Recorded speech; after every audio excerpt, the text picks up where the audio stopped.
નમસ્કાર. દિવસભરના તાજા સમાચારોમાં તમારું સ્વાગત છે. તમારી સાથે હું છું પિનલગીરી ગોસ્વામી. સમાચારો વિસ્તારથી જાણીએ એ પહેલા મહત્વના સમાચારો ઉપર એક નજર. નમસ્કાર મિત્રો આપ સર્વે સાથી મિત્રોનું અમારી યુટ્યુબ ચેનલમાં સ્વાગત છે. મિત્રો આજે તારીખ થઈ ગઈ છે 15 માર્ચ 2025. મહત્વની હેડલાઇન્સ ઉપર નજર નાખીએ તો દિલ્હીમાં બ્રિટિશ મહિલા સાથે દુષ્કર્મ આચરવામાં આવ્યું છે.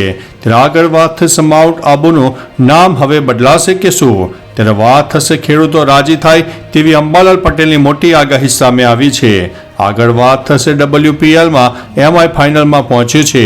ત્યારે વાત થશે CBSE આપી છે મોટી રાહત. આગળ વાત થશે સાયબર એક્સપર્ટેજ પોલીસ સાથે મોટું કૌભાંડ કર્યું છે. ત્યારે વાત થશે વિધાનસભામાં ઠાકોર સમાજના કલાકારોને આમંત્રિત ન કરતા રોષ ઠાલવવામાં આવ્યો છે. આગળ વાત થશે હેલ્મેટના સતત 3 દંડ તો થશે તો હવે લાયસન્સ પણ કેન્સલ થશે. ત્યારે વાત થશે લદ્દાખમાં ભૂકંપના જોરદાર આંચકા અનુભવાયા છે. આગળ વાત થશે વસ્ત્રાલમાં લુખ્ખા તત્વોનો આતંક, વાહનમાં તોડફોડ કરવામાં આવી હતી, અંતે લુખ્ખા તત્વોને પકડી લેવામાં આવ્યા છે. ત્યારે વાત થશે અંબાલાલ પટેલે હોળિકા દહનની જ્વાળાને જોઈને વર્તારો આપ્યો છે, કેવો રહેશે વરસાદ? ત્યારે વાત થશે ગુજરાતમાં ચહેરા પરથી આરોપીને ઓળખી શકાશે, ગુજરાત પોલીસ કરી રહી છે કંઈક આવું. ત્યારે વાત થશે કુખ્યાત મોન્ટુ નામદારના ભાઈના ઘરમાંથી ₹1.80 કરોડ રોકડા પકડાયા છે. ત્યારે વાત થશે પેસેન્જર લઈ જઈ રહેલા અમેરિકન એરલાઇન્સમાં ભયંકર આગ લાગી છે. હવે મિત્રો સમાચારો વિસ્તારથી. અમેરિકાના ડેવોન ઇન્ટરનેશનલ એરપોર્ટ પર એક મોટી દુર્ઘટના બની છે. અહીં અમેરિકન એરલાઇન્સના વિમાનમાં આગ લાગી ગઈ હતી. આગ લાગવાને કારણે મુસાફરોમાં ગભરાટ ફેલાયો હતો. વિમાનમાં 172 મુસાફરો સવાર હતા, જેમને વિમાનમાંથી સુરક્ષિત રીતે બહાર કાઢવામાં આવ્યા હતા. આગ ગેટ C-38 પર પાર્ક કરેલા વિમાનમાં લાગી હતી, જે પછી ડામર ઉપર ગાઢ ધુમાડો નીકળવા લાગ્યો હતો. આગ ઉપર કાબુ મેળવી લેવામાં આવ્યું છે. મિત્રો અન્ય મહત્વના સમાચારની વાત કરીએ તો કુખ્યાત મોન્ટુ નામદારના ભાઈના ઘરમાંથી ₹1.80 કરોડ રોકડા પકડાયા છે. SOG DCP જયરાજસિંહ વાળાએ બાતમી મળી હતી કે હજીરાની પોળમાં રહેતા ડેની ઉર્ફે ફોન્ટી સુરેશભાઈ ગાંધી ઉર્ફે નામદારના મકાનમાં કરોડો રૂપિયા રોકડા અને હથિયારો આવ્યા છે, જેના આધારે ટીમે દરોડા પાડ્યા હતા. દરમિયાન તેના ઘરમાંથી રોકડા 1.80 કરોડ અને 2 એરગન મળી આવી હતી. આ અંગે SOGની ટીમે ગુનો નોંધીને પૈસા અને એરગન સાથે ડેનીની ધરપકડ પણ કરી છે. મિત્રો અન્ય મહત્વના સમાચારની વાત કરીએ તો ગુજરાતમાં ચહેરા પરથી આરોપીની ઓળખ થશે. હવે ગુજરાતમાં ચહેરા પરથી આરોપીની ઓળખ કરવામાં આવશે, જેના માટે પોલીસ હવે નવી ટેકનોલોજીનો ઉપયોગ કરશે. આ સોફ્ટવેરનું નામ પિનાક છે અને તે પહેલેથી પોલીસ પાસે હતું જ, પરંતુ હવે તેમાં ધરમૂળથી ફેરફાર પણ કરવામાં આવ્યો છે. હવે આ સોફ્ટવેરમાં ફેસ રેકગ્નાઇઝેશન એટલે કે ચહેરાની ઓળખ કરતી ટેકનોલોજી ઉમેરાઈ છે, જેના કારણે તે પોલીસ માટે ગેમ ચેન્જર સાબિત થઈ શકે તેમ છે. હાલ આ પાયલોટ પ્રોજેક્ટનું ટેસ્ટિંગ પણ ચાલી રહ્યું છે. મિત્રો અન્ય મહત્વના સમાચારની વાત કરીએ તો અંબાલાલ પટેલે હોળિકા દહનની જ્વાળાને જોઈને વર્તારો આપ્યો છે. હોળીના દિવસે વર્ષા વિજ્ઞાન મુજબ વર્ષનો વર્તારો આપવાની પણ પ્રથા ચાલી આવી છે. ત્યારે હવામાન નિષ્ણાત અંબાલાલ પટેલે પાલજમાં હોળીનું અને પવનની દિશાનું નિરીક્ષણ કરીને વર્તારો આપ્યો છે. અંબાલાલ પટેલે કહ્યું છે કે પવનની દિશા જોતા આ વર્ષ 8 થી 10 આની રહેવાની શક્યતા છે, તો બીજી બાજુ 15 તારીખ બાદ વાતાવરણમાં બદલાવ પણ આવવાની આગાહી છે.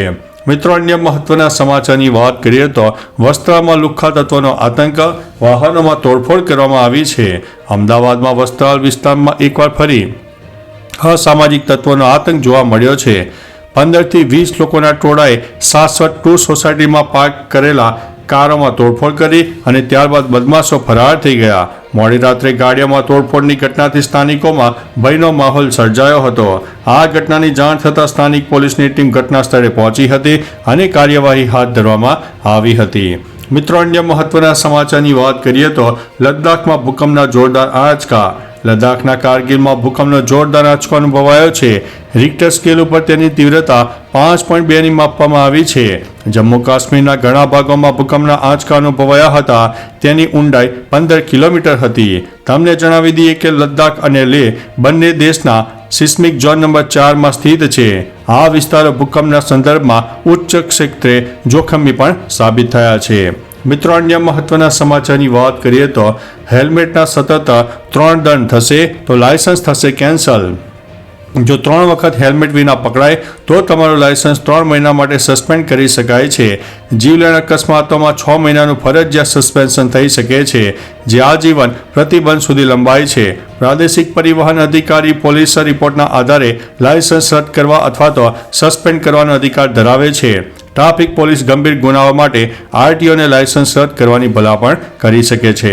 મિત્રો, અન્ય મહત્વના સમાચારની વાત કરીએ તો વિધાનસભામાં ઠાકોર સમાજના કલાકારોને આમંત્રિત ન કરતા રોષ ઠાલવવામાં આવ્યો છે. ગુજરાત વિધાનસભા ગૃહમાં રાજકીય કાર્યવાહી નિહાળવા માટે ગુજરાતના પ્રખ્યાત કલાકારોને આમંત્રિત કરાયા હતા, જેમાં ગીતાબેન રબારી, કિંજલ દવે, માયાભાઈ આહિર, રાજભા ગઢવી, કીર્તિદાન ગઢવી સહિતના કલાકારોને બોલાવવામાં આવ્યા હતા. આ કાર્યક્રમમાં ઠાકોર સમાજના કોઈ પણ કલાકારોને ન બોલાવાતા અભિનેતા વિક્રમ ઠાકોરે નારાજગી વ્યક્ત કરી છે, જેનો વિડીયો સોશિયલ મીડિયામાં વાયરલ થયો છે. મિત્રો, અન્ય મહત્વના સમાચારની વાત કરીએ તો સાયબર એક્સપર્ટે જ પોલીસ સાથે કૌભાંડ કરી નાખ્યું. દાણી લીમડા વિસ્તારમાં ડીસીપી ઝોન 6ના સ્ક્વોડ દ્વારા ગેરકાયદેસર કોલ સેન્ટર પર દરોડા પાડીને 33 મોબાઈલ ફોન સહિતનો મુદ્દામાલ જપ્ત કરીને કેસની તપાસ માટે ખાનગી સાયબર એક્સપર્ટની મદદ લીધી હતી. પણ આ એક્સપર્ટે મદદના બહાને પોલીસને જ રમાડી ગયો. તપાસના નામે પોલીસની જાણ બહાર આરોપીના ક્રિપ્ટો વોલેટમાંથી 41 લાખની ક્રિપ્ટો કરન્સી પોતાના વોલેટમાં ટ્રાન્સફર કરીને ઉચાપત કરી ગયો હતો. મિત્રો, અન્ય મહત્વના સમાચારની વાત કરીએ તો સીબીએસઈએ આપી છે મોટી રાહત. સીબીએસઈએ ધોરણ 12ના વિદ્યાર્થીઓને મોટી રાહત આપી છે. સીબીએસઈએ જણાવ્યું હતું કે જે વિદ્યાર્થીઓ હોળીના કારણે 15 માર્ચે યોજાનારી હિન્દી કોર અને હિન્દી ઇલેક્ટિવ પરીક્ષામાં બેસી શકશે નહીં, તેમને બોર્ડ દ્વારા ખાસ પરીક્ષા આપવાની તક આપવામાં આવશે. ઘણા વિસ્તારમાં હોળી 15 માર્ચ સુધી ઉજવવામાં આવશે. બોર્ડે જણાવ્યું છે કે આ ખાસ પરીક્ષા ફક્ત તે વિદ્યાર્થીઓ માટે જ લેવામાં આવશે જે હોળીના કારણે પરીક્ષા આપી શકશે નહીં. મિત્રો, અન્ય મહત્વના સમાચારની વાત કરીએ તો WPLમાં MI ફાઇનલમાં પહોંચ્યું છે. WPLની એલિમિનેટર મુંબઈ ઇન્ડિયન્સનો શાનદાર વિજય થયો છે. પહેલા બેટિંગ કરતા મુંબઈની ટીમે 213 રન બનાવ્યા હતા. જવાબમાં ગુજરાત જાયન્ટ્સની ટીમ 166 રન બનાવી શકી હતી. મુંબઈ ઇન્ડિયન્સનો 47 રને વિજય થયો હતો. મુંબઈની જીતમાં હેલી મેથ્યુઝ અને બ્રન્ટની 77 રનની ઇનિંગે મહત્વપૂર્ણ ભૂમિકા ભજવી હતી. હેલીએ 3 વિકેટ અને બ્રન્ટે 1 વિકેટ લીધી હતી. હવે ફાઇનલ MI અને દિલ્હી કેપિટલ્સ વચ્ચે મેચ રમાવાની છે. મિત્રો, અન્ય મહત્વના સમાચારની વાત કરીએ તો ખેડૂતો રાજી થાય તેવી અંબાલાલ પટેલે કરી છે આગાહી. રાજ્યમાં હોળી દહન બાદ જ્વાળાને લઈને અંબાલાલ પટેલે મોટી આગાહી કરી છે. હોળીની જ્વાળાને લઈને અંબાલાલ પટેલે શુભ સંકેતો આપ્યા છે. અંબાલાલ પટેલે કહ્યું છે કે આ વર્ષે લો પ્રેશરના કારણે ચોમાસું સારું રહેશે અને રાજ્યના અલગ અલગ જિલ્લામાં વરસાદ પણ સારો પડશે. આ વખતે હોળીની જ્વાળાઓ પશ્ચિમ દિશામાં જોવા મળી હતી, સાથે જ હોળીની જ્વાળાઓ ઉત્તર દિશામાં પણ જોવા મળી હતી. મિત્રો, અન્ય મહત્વના સમાચારની વાત કરીએ તો માઉન્ટ આબુનું નામ બદલાશે. ગુજરાતને અડીને આવેલા હિલ સ્ટેશન અને ગુજરાતીઓનું મનપસંદ પર્યટન સ્થળને લઈને સમાચાર સામે આવ્યા છે, જેમાં માઉન્ટ આબુનું નામ બદલવાની માંગ કરવામાં આવી છે. રાજસ્થાન વિધાનસભામાં માઉન્ટ આબુનું નામ બદલવાનો મુદ્દો ઉછળ્યો હતો, જેમાં રાજસ્થાન મંત્રી ઓટારામ દેવાસીએ વિધાનસભામાં માઉન્ટ આબુનું નામ બદલવાની સાથે દારૂનું વેચાણ ઉપર રોક લગાવવાની પણ માંગ કરી છે. ખાસ કે 11 માર્ચે વિધાનસભામાં આ મુદ્દે ચર્ચા થઈ હતી. મિત્રો, અન્ય મહત્વના સમાચારની વાત કરીએ તો દિલ્હીમાં બ્રિટિશ મહિલા સાથે દુષ્કર્મ આચરવામાં આવ્યું છે. દિલ્હીમાં યુકેની એક મહિલાએ દુષ્કર્મનો આરોપ લગાવ્યો છે. આ ઘટનાએ દિલ્હીના મહિપાલપુર વિસ્તારમાં સનસનાટી મચાવી દીધી છે. પીડિત મહિલા બ્રિટિશ નાગરિક છે અને તેની ઓળખાણ આરોપી સાથે સોશિયલ મીડિયા પ્લેટફોર્મ ઇન્સ્ટાગ્રામ ઉપર થઈ હતી. આ મિત્રતાના આધારે તે ભારત આવી હતી, પરંતુ તેની સાથે થયેલા ગંભીર અપરાધે દેશની સુરક્ષા અને મહેમાનગતિ ઉપર સવાલો ઊભા કર્યા છે. તો ચાલો મિત્રો, ફરીથી દેશ અને દુનિયાના સુપરફાસ્ટ સમાચાર લઈને મળતા રહીશો. ત્યાં સુધી અમને રજા આપશો. નમસ્તે.